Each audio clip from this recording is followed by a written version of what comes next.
இத்திருப்பலியானது தன்னுடைய பிறந்த நாளை கொண்டாடும் பர்த்தலமேயு அப்ரஹாம் இறைவனுக்கு நன்றி பலியாகவும், முதலாம் ஆண்டு பிறந்த நாளை கொண்டாடும் குழந்தை ஜோஹன் ரஃபேல் இறைவனுக்கு நன்றி பலியாகவும், தங்களுடைய 6வது ஆண்டு திருமண நாளை கொண்டாடி மகிழும் அருண் ஜெஃப்ரி அனிதா இறைவனுக்கு நன்றி பலியாகவும் ஒப்புக் கொடுக்கிறார்கள். 40ஆம் நாளில் நினைவு கூறப்படுகிற நவீன் கிறிஸ்டோபர் இவருடைய ஆண்மையை மாற்றிக்காகவும், சுசிநாதன்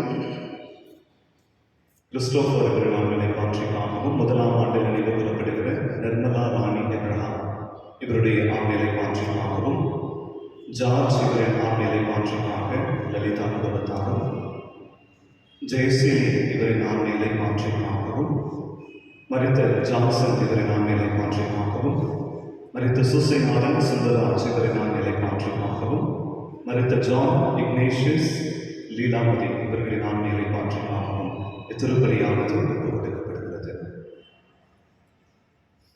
தந்தை மகன் தூய ஆவியாரின் பெயராலே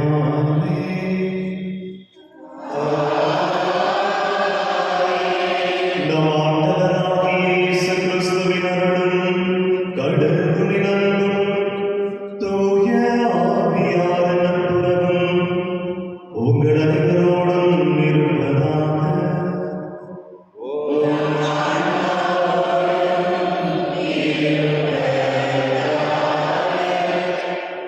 கிறிஸ்து அன்புக்குரிய சகோதர சகோதரிகளே, இன்று புனித பவுல் அவருடைய மனமாற்ற விழாவை நாம் கொண்டாடி மகிழ்கிறோம். மாற்றம் ஒன்றே மாறாதது என்பது உலக நியதி. இந்த மாற்றத்தை விவிலியத்திலும் நாம் பார்க்கிறோம். பலருடைய மனமாற்றத்தை விவிலியத்திலே நாம் பார்க்கிறோம். அதில் மிகவும் குறிப்பிட்ட முக்கியத்துவம் வாய்ந்த ஒரு மனமாற்றம் புனித பவுலினுடைய மனமாற்றம். ஆகவே இவருடைய மனமாற்ற விழாவை கொண்டாடுகிற இந்த நேரத்திலே அவருடைய வழிநடந்து எவ்வாறு இறை வல்லமையும் இறை அருள் அவருடைய வாழ்க்கையை மாற்றி அமைத்தது, அதே போன்று நம்முடைய வாழ்க்கையையும் மாற்றி அமைக்க தொடர்ந்து இறைவன் தன்னுடைய அருளையும் வல்லமையையும் வாய்ப்பையும் கொடுக்கிறார். அந்த வாய்ப்பை உணர்ந்து அவருடைய அருளோடு வல்லமையோடு நாம் ஒத்துழைப்பு கொடுக்கிற பொழுது, பதிலிருப்பு கொடுக்கிற பொழுது நிச்சயமாக நம்முடைய வாழ்வும் மாற்றம் பெறும். இதுதான் கிறிஸ்தவத்தினுடைய ஒரு உன்னதமான அடையாளம். ஆகவே அந்த மாற்றத்தை நாங்கள் கண்டுவர பெற்றிட இறை அருள் வேண்டி, இறை வல்லமை வேண்டி இத்திருப்பலியிலே மன்றாடலாம். இது தூய மறைகளை தகுந்த முறையில் ஒப்புக் கொடுக்க தடையாக இருக்கிற நம்முடைய பாவங்களை ஏற்றுக்கொண்டு அதற்காக மனம் பொருந்தி இறைவனிடம் மன்னிப்பு வேண்டுவோம். எல்லாம் வல்ல இறைவனிடமும்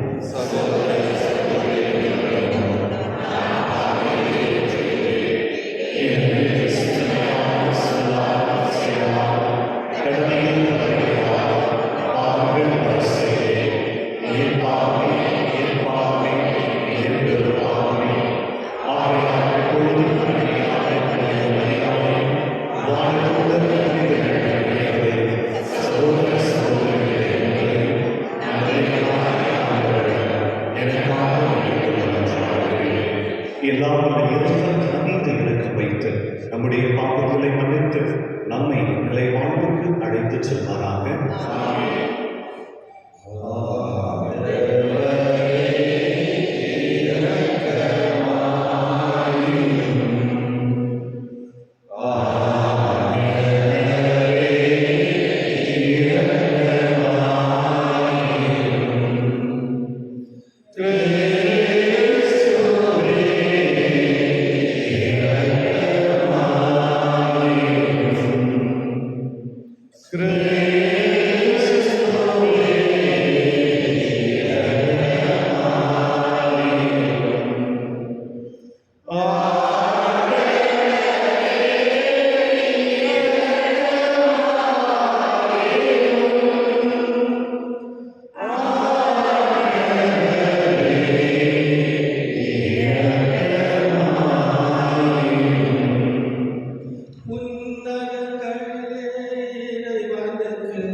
வல்லமையுள்ள இறைவா, திருத்தூதரான புனித பவுலின் போதனையால் உலகம் முழுமைக்கும் நீர் கற்பித்தீரே.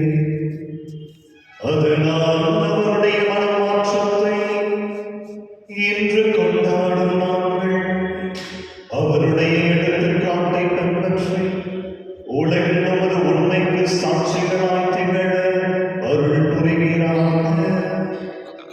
உம்மோடு தூய ஆவியாரின் ஒன்றிப்பில் என்றென்றும் வாழ்ந்து ஆட்சி செய்கின்ற எங்கள் ஆண்டவரும் உம் திருமகனும் ஆகிய கிறிஸ்து வழியாக உம்மை மன்றாடுகின்றோம். ஆமென்.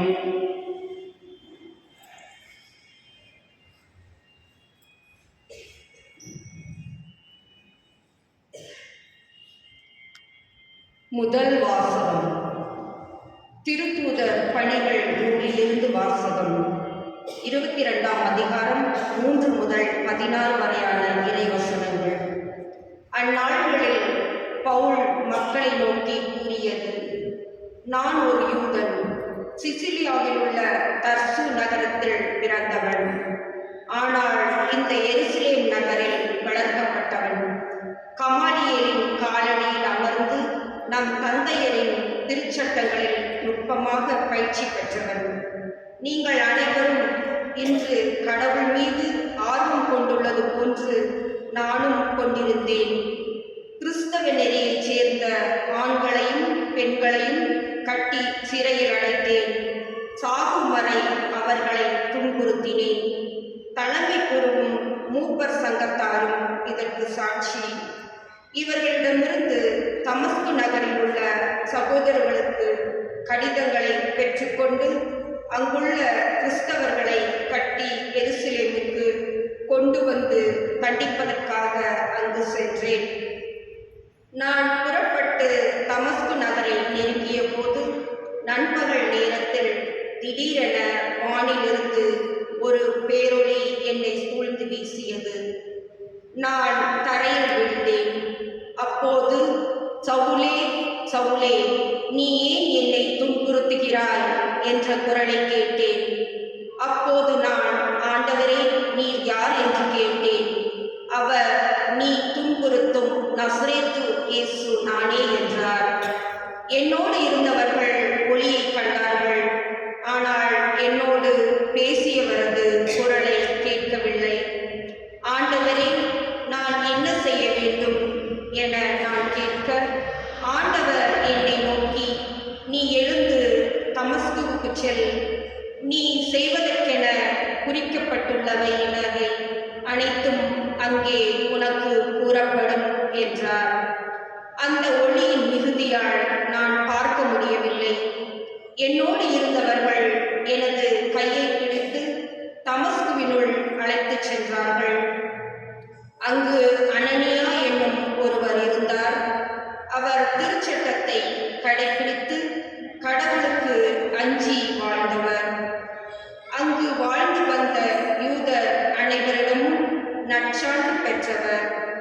அவர் என்னிடம் வந்து அருகில் நின்று, சகோதரர் சவுலே, மீண்டும் பார்வையடையும் என்றார்.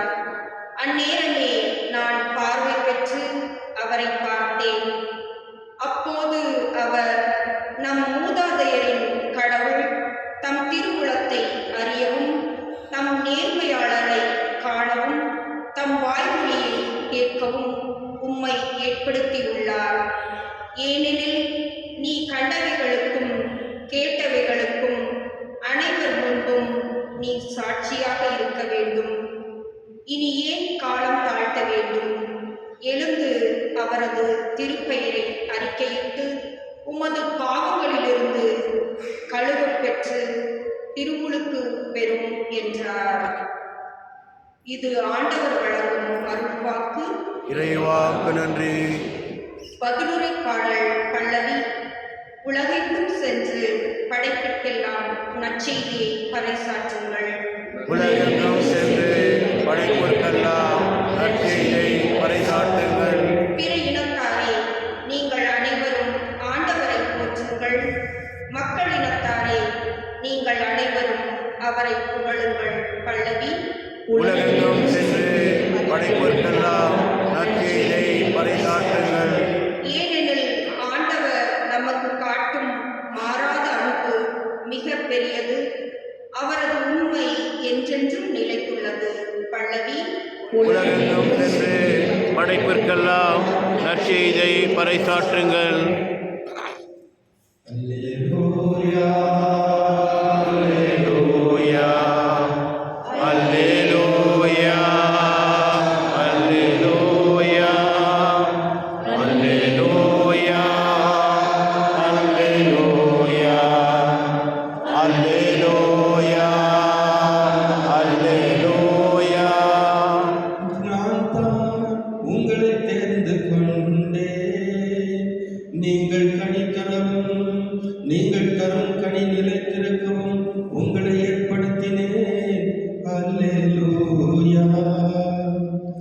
அல்லேலூயா அல்லேலூயா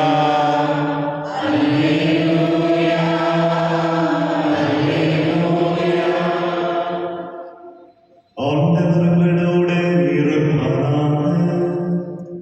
உம் ஆன்மாவோடும் இருப்பாராக.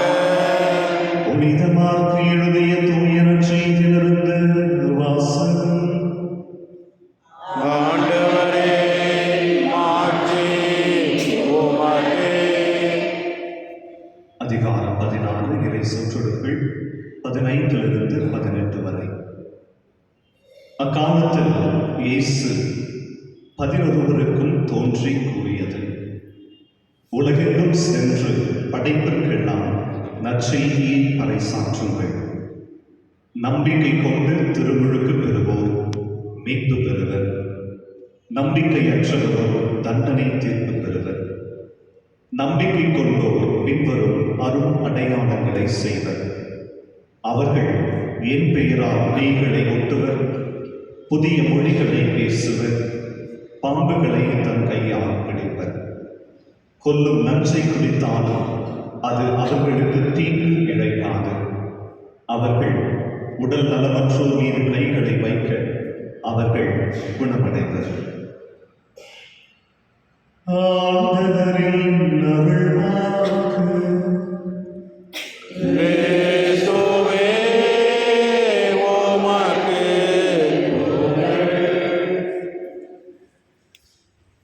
கிறிஸ்துவில் அன்புக்குரிய சகோதர சகோதரிகளே, புனித பவுலினுடைய மனமாற்றம் 3 வகையாக விவிலியத்திலே கொடுக்கப்பட்டிருக்கிறது. முதலாவது, புனித பவுல் எபேசியர்கள் திருமுகத்திலே நாம் வாசிப்பது போல, நான் தாயின் கருவில் இருக்கிற பொழுதே இறைவன் என்னை தேர்ந்து கொண்டார், அழைத்தார் என்று கூறுகிறார். இரண்டாவது, நாம் அறிந்த ஒரு மனமாற்றம் தமஸ்கு நகரை நோக்கிய அந்த பயணத்திலே இறைவனால் ஆட்கொள்ளப்பட்டு பிறகு ஏற்பட்ட மனமாற்றம்.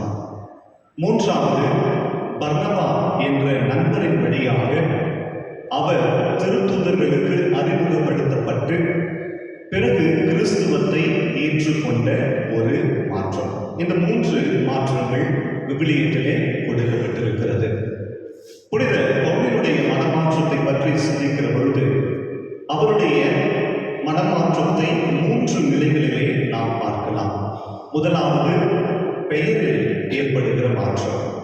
முதலில் அவருடைய பெயர் சவுலாக இருந்தது. சவுல் என்ற அந்த பெயரினுடைய அர்த்தம் கேட்கப்பட்டவர். அவருடைய சவுல் என்ற பெயர் பவுலாக மாறுகிறது. பவுல் என்ற பெயரினுடைய பெயர் அர்த்தம் சிறியவர். ஆகவே சவுலிலிருந்து பவுலாக அவருடைய பெயர் மாற்றம் பெறுவது மிக மிக முக்கியமான ஒரு மாற்றமாக இருக்கிறது. காரணம், புனித சவுல் நல்லா படிச்சவர், மிகப்பெரிய குடும்ப பின்புலம் கொண்டவர், ஒரு பரிசேயர் என்ற அடையாளம் பெற்றவர், தலைமை குருக்கள், அந்த யூத சமயத்தை சார்ந்த எல்லா நபர்களோடு மிக நெருங்கிய தொடர்பு கொண்டவர். ஆகவே அப்படிப்பட்ட ஒரு சவுல் பவுலாக மாறுகிற பொழுது எல்லாவற்றிலும் அந்த யூத சமுதாயத்திலே பெரியவராக அறியப்பட்ட சவுல் கிறிஸ்துவை ஏற்றுக்கொண்ட பிறகு ஒரு சிறியவனாக, கடையனாக பார்க்கப்படுகிறார். இரண்டாவது, அவருடைய அந்த பணியிலே ஏற்பட்ட மாற்றம். அதுவரை நான் என்ற ஒரு எண்ணத்தோடு தன்னை மையப்படுத்தி தன்னுடைய விருப்பம், தன்னுடைய திட்டம் நிறைவேற்ற வேண்டும் என்று வாழ்ந்த அந்த யூத சமயத்தை பரப்பிய பணி செய்த அவர் கிறிஸ்துவத்தை ஏற்றுக்கொண்ட பிறகு அவருடைய பணியை மட்டுமல்ல, மற்றவர்களுடைய அந்த இறை பணியை பார்த்து மகிழ்ச்சி அடைந்தவர். அவருடைய பணி வாழ்வினுடைய மையமாக கிறிஸ்து மட்டுமே இருந்தார். ஆகவே அவருடைய பணி வாழ்வில் மாற்றம் ஏற்படுகிறது. மூன்றாவது, மிக முக்கியமானது, அவருடைய பாதையிலே ஏற்பட்ட மாற்றம். தமஸ்கை நோக்கி பயணித்த அவருடைய அந்த பாதை, அந்த தமஸ்கு என்ற நகருக்குள் அவரை இழுத்து சென்று அதுவரை தனிநபராக தமஸ்கை நோக்கி பயணித்த அவருக்கு பல நபர்கள் உதவி செய்து அவருடைய மனமாற்றத்திற்கு உறுதுணையாக இருக்கிறார்கள் என்று முதல் வாசகத்திலே நாம் வாசிக்க கேட்டோம். ஆகவே பெரியவராக இருந்தவர் சிறியவராக மாறுகிறார். தமஸ்கை நோக்கி பயணித்த அவர் கிறிஸ்துவை நோக்கி பயணிக்கிறார். கிறிஸ்துவர்களை கொல்ல வேண்டும், அவர்களை கட்டுக்குள் வைக்க வேண்டும் என்று நினைத்து அந்த பயணத்தை மேற்கொண்ட அவர் கிறிஸ்துவுக்குள் கட்டுப்படுகிறார். அவருடைய பாதை மாறியது, ஆனால் பயணம் தொடர்ந்து கொண்டே இருந்தது. ஆகவே கிறிஸ்துவில் அன்புக்குரியவர்களே, இந்த மூன்று மாற்றத்தை நாம் பெறுகிற பொழுது அந்த உண்மையான மனமாற்றத்தை நம்முடைய வாழ்விலே பெற முடியும். ஆகவே இந்த மனமாற்ற விழாவை கொண்டாடுகிற நேரத்திலே அவர் பெற்ற அந்த அனுபவத்திலே அவர் ஆண்டவரை நோக்கி கேட்ட இரண்டு கேள்வி. ஒன்று, ஆண்டவரே நீர் யார்? ஆண்டவரை நான் என்ன செய்ய வேண்டும்? இந்த இரண்டு கேள்விக்கான பதிலை நம்முடைய வாழ்க்கையிலே நாம் கண்டு நிற்கிற பொழுது அவர் பெற்ற அந்த மனமாற்ற அனுபவத்தை நாம் பெற முடியும். ஆண்டவரே நீர் யார்? நாம் குழந்தை பருவத்திலிருந்து நம்முடைய தாத்தா பாட்டி, நம்முடைய பெற்றோர்கள் நமக்கு மறையுரை ஆற்றிய குருக்கள், அதே போன்று மறைக்கல்வியை பயிற்றுவித்த ஆசிரியர்கள் என்று எத்தனையோ பேரிடமிருந்து ஆண்டவர் யார் என்பதை நாம் கேட்டிருப்போம், செவிவழியாக கேட்டிருப்போம். ஆனால் ஆண்டவர் யார் என்பதை நாம் விவிலியத்தில் படிக்கிற பொழுதும், மறையுரையை கேட்கிற பொழுதும், அதே போன்று நம்முடைய வாழ்க்கையில் நடக்கிற பல அனுபவங்களிலே தனிமையிலே ஜெபிக்கிற பொழுது, தனிமையிலே இருக்கிற பொழுது ஆண்டவரே நீர் யார் என்ற கேள்வியை தனிப்பட்ட விதத்திலே நாம் கேட்கிற பொழுது அது மனமாற்றத்திற்கு நம்மை அழைத்து செல்லும். காரணம், ஆண்டவரே நீர் யார் என்ற கேள்வியோடு நாம் யார் என்ற கேள்வியும் இணைந்திருக்கிறது. ஆகவே ஆண்டவர் யார் என்று நாம் வரையறுக்கிற பொழுது அதோடு சேர்ந்து நாம் யார், நாம் எப்படிப்பட்டவர்கள் என்பதையும் நாம் வரையறுக்க உதவி செய்யும். இரண்டாவது, நாம் என்ன செய்ய வேண்டும்? புனித பவுலுக்கு அவர் என்ன செய்ய வேண்டும் என்று அறிவுறுத்தப்பட்டது. அந்த அறிவுறுத்தப்பட்ட உடனேயே தன்னுடைய திட்டத்தை ஒதுக்கி வைத்துவிட்டு இறை திட்டத்தை புனித பவுல் பற்றி கொண்டார்.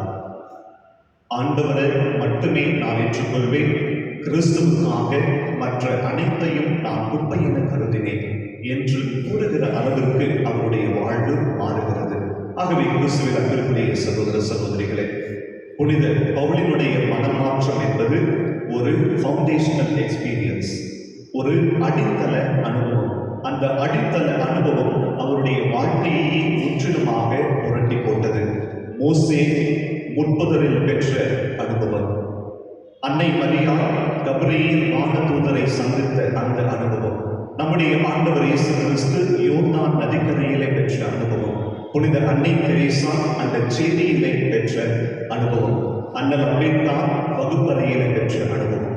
இந்த அடித்தள அனுபவத்தை அவர்களுடைய வாழ்க்கையை முற்றிலுமாக மாற்றக்கூடிய ஒரு அனுபவமாக இருந்தது. ஆகவே அப்படிப்பட்ட ஒரு அடித்தள அனுபவம் நம்முடைய வாழ்க்கையையும் முற்றிலுமாக மாற்றும். ஆகவே அதற்கு ஆண்டவர் யார், நான் யார், ஆண்டவரே என்னுடைய வாழ்க்கையில் நான் என்ன செய்ய வேண்டும் என்பதை இறை வல்லமையோடு உணர்ந்து அந்த இறை வல்லமையோடு நாம் இணைந்து செயல்படுகிற பொழுது பவுல் பெற்ற அந்த மனமாற்றம் நம்மிலும் நிகழும்.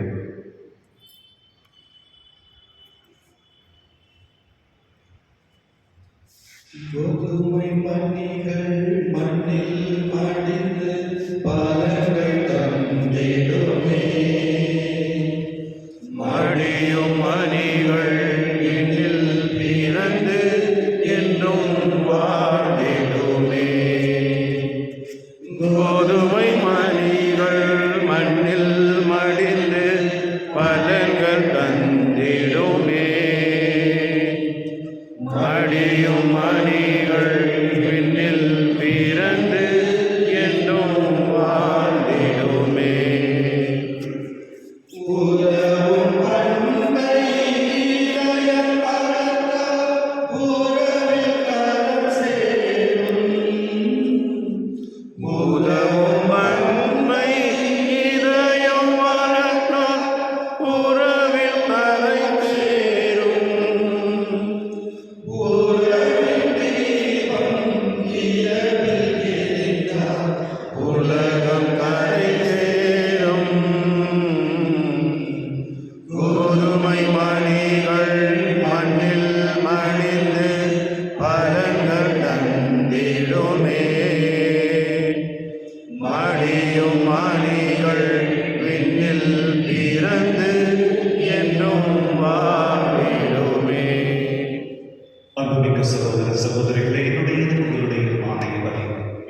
தந்தையாக இறைவனுக்கு ஏற்றதாகும்படி மன்றாடுங்கள். ஆண்டவர் தமது பெயரின் புகழ்ச்சிக்காகவும் மாட்சிக்காகவும் நமது நன்மைக்காகவும் புனித திரு அவை அனைத்து நலனுக்காகவும் உமது கையிலிருந்து வெளியேற்றுக் கொள்வாராக. ஆண்டவரே, தூய மறை நிகழ்வுகளை கொண்டாடும் நாங்கள் உம்மை வேண்டுகின்றோம். உமது மாட்சியை பரப்பிட திருத்தூதரான புனித பவுலை ஆவியாரால் இடையராக ஒளிர்வித்தது போல நம்பிக்கையின் ஒளியால் அவர் என்றும் எங்களை நிரப்புவாராக. எங்கள் ஆண்டவராகிய கிறிஸ்து வழியாக உம்மை மன்றாடுகின்றோம். ஆமென். ஆண்டவர் உங்களோடு இருப்பாராக. உம் ஆன்மாவோடும் இருப்பாராக. இதயங்களை மேலே எழுப்புங்கள்.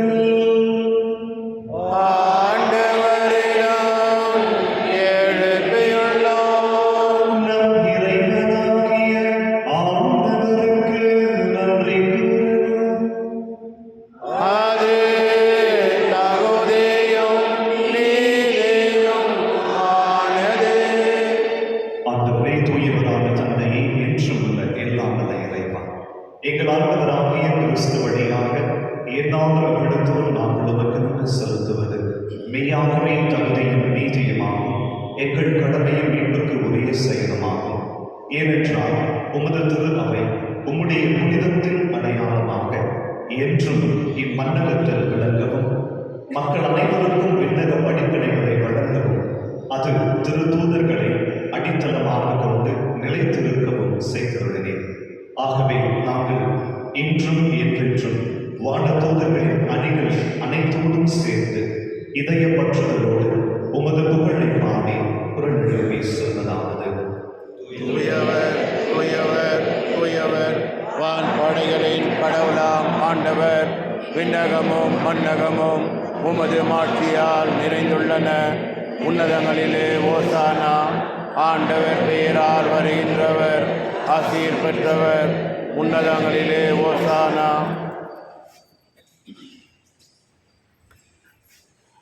ஆண்டவரே, மெய்யாகவே தூயவர், தூய்மை அனைத்துக்கும் ஒன்று.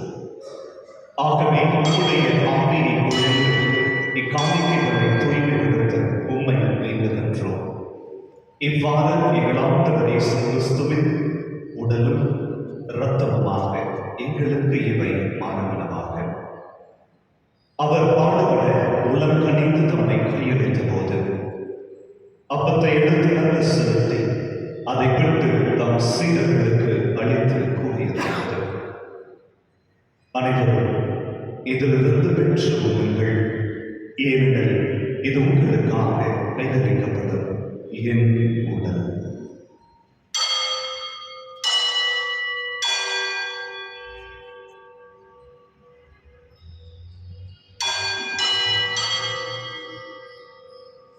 அவ்வண்ணமே விருந்தை அருந்திய பின் கிண்ணத்தை எடுத்து மீண்டும் உமக்கு நன்றி கூறி தம் சீடர்களுக்கு அளித்து அவர் கூறியதாவது: அனைவரும் இதிலிருந்து பெற்று பருகுங்கள், ஏனெனில் இது புதிய நிலையான உடன்படிக்கைக்கு உரிய என் இரத்தத்தின் கிண்ணம்.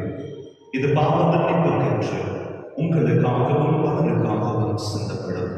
இதை என் நினைவாக செய்யுங்கள்.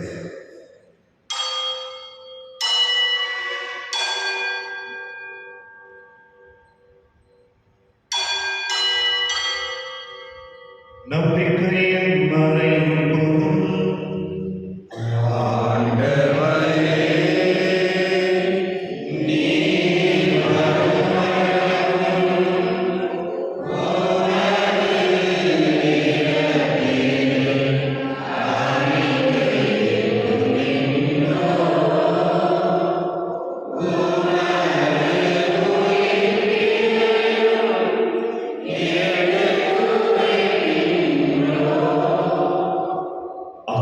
மறைபொருள் கிறிஸ்துவின் இறப்பினையும் உயிர்ப்பினையும் நினைவு கூர்ந்து வாழ்வதற்கு அப்பத்தையும் மீட்பு அளிக்கும் கிண்ணத்தையும் கொடுக்கின்றோம். உம் திருமணம் உமக்கு ஊழியம் புரிய தகுந்தவர்கள் என எங்களை ஏற்றுக்கொண்டேன். எனவே உமக்கு செலுத்துகின்றோம். மேலும் கிறிஸ்துவின் உடலில் ரத்தத்தில் பங்கு கொள்ளும் எங்களை தூய ஆவியாரோடு சேர்க்க வேண்டும் என உம்மை தாழ்மையுடன் நன்றாடுகின்றோம். ஆண்டவரே, உலகிற்கு பரவி இருக்கும் உமது திரு அவையை நினைவு கொண்டிருக்கும் எங்கள் திருத்தந்தை பிரான்சிஸ், எங்கள் பேராயர் பீட்டர், துணையாயர் ஜோசப் சுசைநாதன், ஆரோக்கியரான சதீஷ், எல்லா திருநிலையினராக அனைவரோடும் உமது திரு அவை அன்பில் நிறைவுறச் செய்துள்ளோம். மேலும் உயிர்த்தெழுந்த நோக்கத்தை கொண்டும் எங்கள் சகோதர சகோதரிகளையும் இத்திருப்பணியில் நினைவு கூறப்படுகிற ஆன்மாக்களையும் இருந்தோர் அனைவரையும் நெருக்கத்துடன் நினைவு கூர்ந்து உமது திருமுக ஒளியினுடைய சொல்லும் எங்கள் அனைவர் மீதும் இரக்கமாயிரும். கடவுளின் கன்னித்தாயான புனித மரியா, அவருடைய கணவரான புனித யோசேப்பு, புனித திருத்தூதர்கள், புனித பவுல், இவ்வளவுகளுக்கு உண்டவராயிருந்தோர் புனிதர் அனைவருடன் நாங்கள் நிறைவாழ்ந்த மகிழ்வுடன் தகுதி பெற்று திருமகன் இயேசு கிறிஸ்து வழியாக உம்மை புகழ்ந்து மலர்கள் உம்மை மன்றாடுகிறோம். இவர் வழியாக இவரோடு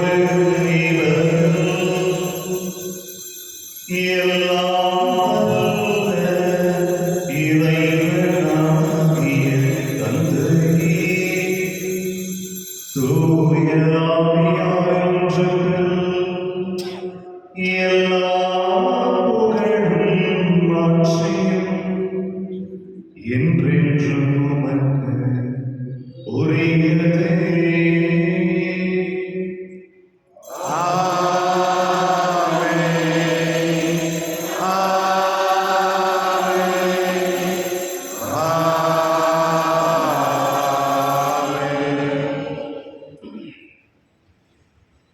மீட்பரை கட்டளையால் கற்பிக்கப்பட்டு இறைப்பணிகளையால் பயிற்சி பெற்ற நாம் துணிந்து சொல்வோம்.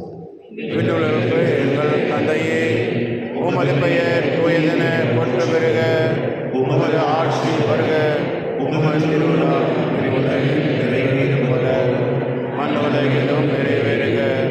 எங்கள் அன்றாட உணவை இன்று எங்களுக்கு தாரும். எங்களுக்கு எதிராக குற்றம் செய்வோரை நாங்கள் மன்னிப்பது போல எங்கள் குற்றங்களை மன்னியும். எங்களை சோதனைக்கு உட்படுத்தாதேயும், தீமையிலிருந்து எங்களை விடுவித்தருளும். ஆண்டவரை, தீமை அனைத்திலிருந்தும் எங்களை விடுவித்து எங்கள் வாழ்நாளில் அமைதியை கனிவுடன் அருள உம்மை மன்றாடுகின்றோம்.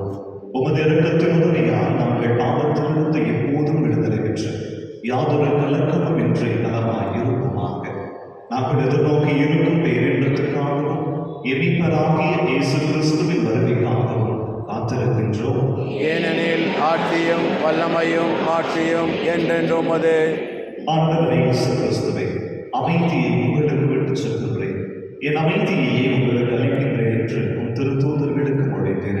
எங்கள் பாவங்களை பாராமல் உமது திரு அவையின் நம்பிக்கையை நோக்கி உமது திருவுளத்துக்கு ஏற்ப அதற்கு அமைதியையும் ஒற்றுமையையும் அளித்தருள்வீராக. என்றென்றும் வாழ்ந்து ஆட்சி செய்கின்றவர் நீரே. ஆமென். ஆண்டவருடைய அமைதி உங்களோடு என்று இருப்பதாக, ஆன்மாவோடும் இருப்பதாக. ஒருவருக்கொருவர் இறைவன் அருளும் அமைதியை பகிர்ந்து கொள்வோம்.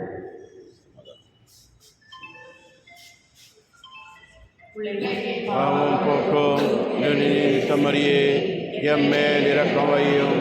உலகின் பாவம் போக்கும் இறைவனின் சமரியே, எம்மேல் இரக்கம் வையும்.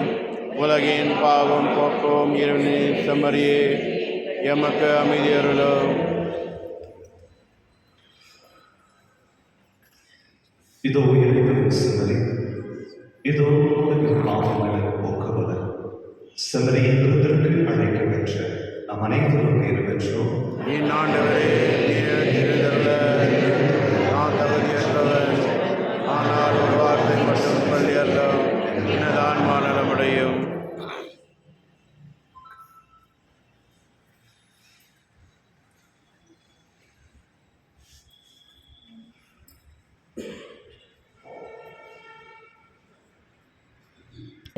என் தெய்வமே, நீ இன்றி வாழ்வில்லையே, உன் நினைவின்றி நான் இல்லையே. என்னோடு நீ பேச வந்தாய், என் வாழ்வை நீ மாற்றி நின்றாய்.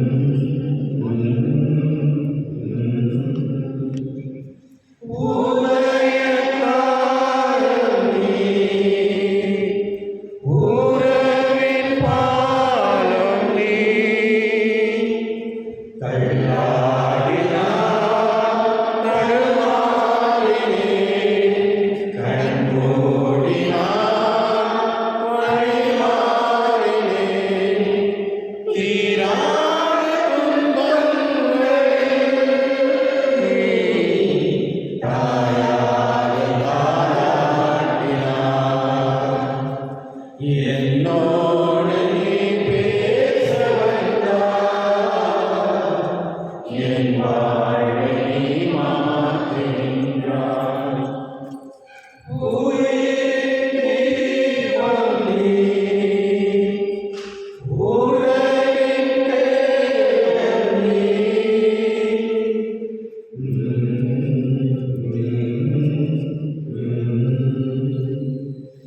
மழையின் தேவன் நீ, மழையின் மனமும் நீ.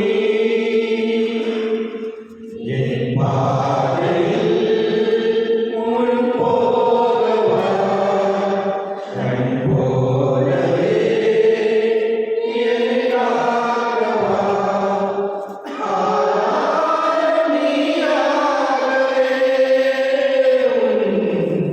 அன்பொன்றே எனக்காகவே. என்னோடு நீ பேச வந்தாய், என் வாழ்வை நீ மாற்றுகின்றாய். என் தெய்வமே, என் தெய்வமே, நீ இன்றி நான் இல்லையே. நினைவின்றி வாழ்வில்லையே. என்னோடு நீ பேச வந்தாய், என் வாழ்வை நீ மாற்றுகின்றாய்.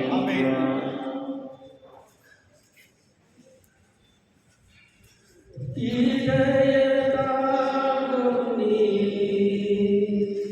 இருளின் தீபம் நீ.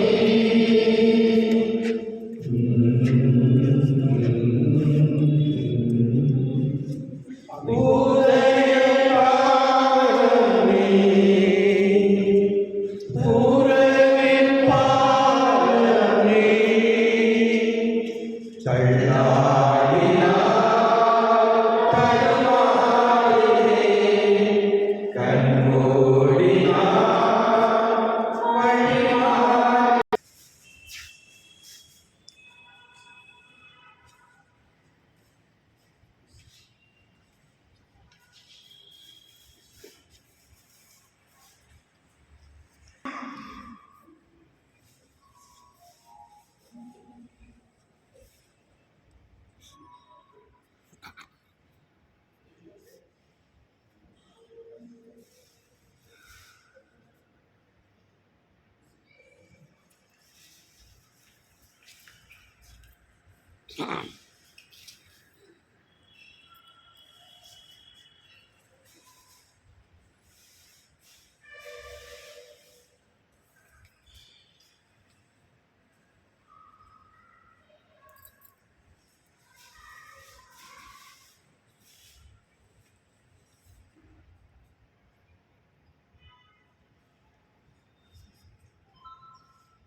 புனித பவுல் இதை அழிவுக்கு ஒத்துழைப்பு கொடுத்ததனால் குதிரையிலிருந்து வீழ்ந்த அவர் கிறிஸ்துவில் எழுந்தார்.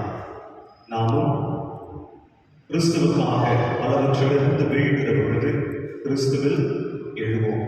ஆகவே புனித பவுலினுடைய மனமாற்ற விழாவினுடைய நல்வாழ்த்துக்களை தெரிவித்துக் கொள்கிறேன். Happy peace. இறைவன் மீது கொண்டுள்ள நம்பிக்கையின் அடிப்படையில் நான் வாழ்கிறேன். அவர் என் மீது அன்பு கூர்ந்தார், எனக்காக தம்மையை ஒப்புவித்தார். நன்றியோடு மன்றாடுவோமாக.